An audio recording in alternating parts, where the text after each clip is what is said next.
সুপ্রিয় শিক্ষার্থীরা, চলো এখন আমরা ষান্মাসিক সামষ্টিক মূল্যায়ন 2024-এর নির্দেশনাটা ভালোভাবে বুঝে নিই। বিষয় জীবন ও জীবিকা, শ্রেণী অষ্টম। এখানে একটি সবুজ প্রকল্প প্রণয়ন পরিকল্পনার নির্দেশনা দেওয়া রয়েছে। নির্দেশনা অনুযায়ী প্রত্যেককে একটি প্রস্তাবনা তৈরি করে জমা দিতে হবে। কাজটি করার জন্য মোট সময় 5 ঘন্টা।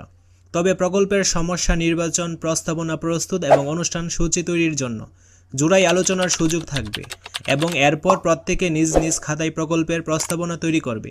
প্রথম অংশের পর 30 মিনিটের একটি বিরতি থাকবে। কাজ: একটি সবুজ প্রকল্পের প্রস্তাবনা প্রণয়ন। আমাদের এই কাজটা নিয়ে এগোতে হবে। আমাদের চারপাশে এমন অনেক সমস্যা রয়েছে যা আমরা বিভিন্ন প্রযুক্তি ব্যবহার করে সমাধান করতে পারি। এখানে কয়েকটি ক্ষেত্র উল্লেখ করা হয়েছে। জোড়াই আলোচনার মাধ্যমে তোমার পরিচিত এবং পছন্দ অনুযায়ী নিচের তালিকার যে কোনো একটি ক্ষেত্র থেকে সমস্যা খুঁজে নাও। এরপর উক্ত সমস্যা সমাধানের জন্য নতুন প্রযুক্তি ব্যবহার করে একটি সবুজ